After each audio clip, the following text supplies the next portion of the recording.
Okay, and I neglected to explain this at the front end, that these are 30-second questions, so I apologize for not saying that at the beginning. Okay, so next, David McKinley. Same subject? Yep, same Okay. question. I believe that the balancing the budget, the federal budget, is a moral imperative. I supported that in the West Virginia legislature, and I called upon the Congress when I was a legislator to force a balanced budget on our country. Because I understand that we've done it before, we've had a balanced budget in the 90s, that we can return to that again. And when we get that balanced budget, we're going to see the expenditures of people in this country, the business community, will start being re-energized again, and they're going to create the jobs. And with the new jobs comes additional revenue. With additional revenue comes the ability to pay down the national debt. Time. Ready? Yes, Sarah Manier. I support across-the-board spending freeze on all non-defense discretionary spending. In addition, we need to work in a bipartisan manner to keep our Social Security and Medicare trust funds solvent for future generations. I want to go to Congress to be part of a bipartisan solution to control our spending, eliminate our deficit, and reduce our national debt.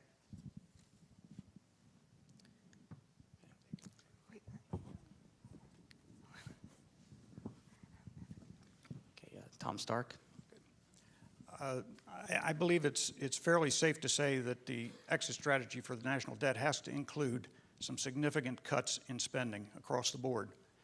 I think I have identified at least 8 departments within the federal government that have no justification under the Constitution, have been created in the last 30 or 40 years, have served no useful purpose, and together could conceivably develop at least $600 billion a year in cuts in cost of government. That $600 billion could easily take out $14 trillion worth of debt. Time.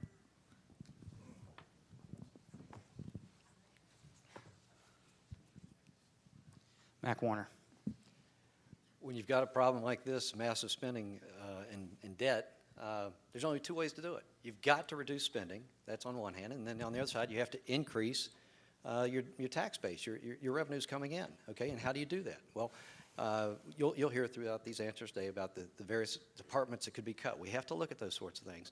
And then you have to improve the economy that allows more people, small business owners, to create jobs. And when you do that, you increase the tax base. It's simple. Cut spending and increase the tax base to bring in more money.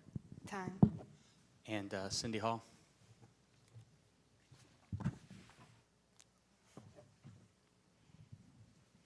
I'm going to do these sort of bulleted so that I can get them quickly. Balanced budget amendment to require a balanced federal budget except in time of war. Reform and restrain entitlements, Medicare, Medicaid, and Social Security. Fiscal restraint by placing the programs on long-term budgets. Reform and reduce agencies and programs. Impose an immediate moratorium on the earmarking and reform the appropriations process. Reduce grant appropriation, reduce government growth. I got it. 2 seconds left. All right, this next question for the panel starts with David McKinley. And the question is, since paying the national debt will not just require reducing waste and fraud, but will also require actual cuts in government programs and agencies, which government programs and agencies specifically would you eliminate or reduce to pay down the national debt?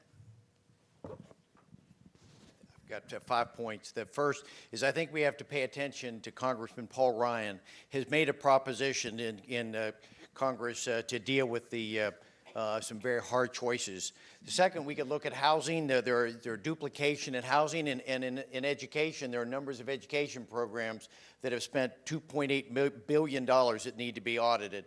But importantly as well would be foreign aid. I think if there's not a moral imperative, if there's not a strategic alliance, if there's not a justification for that, I think we ought to revisit some of the foreign aid that we've been spending.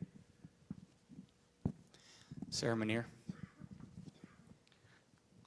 Correctly structured, I would support a real bipartisan commission to eliminate wasteful spending. As part of this, I believe we need to look at reducing the Peace Corps, which is $446 million a year in spending. the Corporation for National Community Service, which accounts for over $1 billion, and reducing the National Endowment for the Arts from $161 million. These programs have good intentions. They're good programs. But in these tough times, we can't afford them. Time. Tom Stark. Top of my list is Department of Education. Second would be Department of Energy. And you could throw in the Department of Labor, Environmental Protection, Housing and Urban Development, Small Business Administration, and National Science Foundation. All of these have perhaps minor elements that serve a purpose. None of them are under the mandate of the Constitution. And they all total add up to $500 billion. Instead of looking at millions, we need to be looking at billions. Time. Mac Warner. I think that the folks that have already spoken have addressed the various departments, and I would agree. There are a number of those that are not constitutionally given a basis for. Department of Energy, Department of Education, Commerce, Homeland Security, these sorts of things. And folks, I'd even go with the national defense. We need to look at some things where congressmen are saying we need to put money into local communities, but the Department of Defense itself doesn't want those special programs. So we have to look across the board. And the other thing we need to do is put in sunset provisions, and that's where something expires after a certain amount of time and just doesn't keep Time. going. Cindy Hall.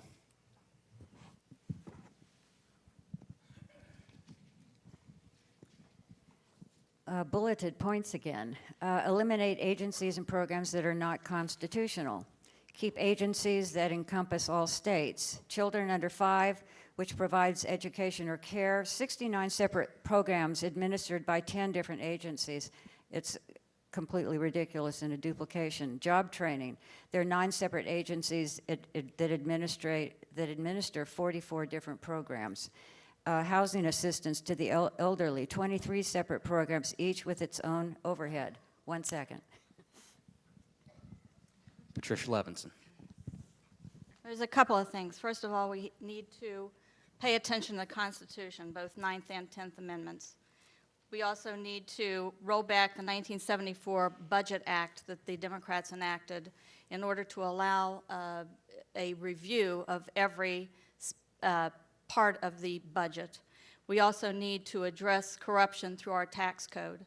We need to eliminate the tax code and make it a less cumbersome responsibility for the individuals and corporations so that they can be allowed to thrive in this country and not Time. pay attention to special interests. All right. The next question for the panel will start with Sarah Manier. Would you support West Virginia asserting its 10th Amendment rights as a sovereign state and refusing to follow federal government mandates that do not come from the enumerated delegated powers of the Constitution? And are there particular current or proposed federal government mandates that you believe are unconstitutional? I understand the frustration and anger in America that led people in states and their leaders to believe that this may be their only solution. However, the right course is to exercise our greatest power and elect new leaders who can chart our federal government in the direction that focuses on its purposes: a strong national defense and returning power to the state.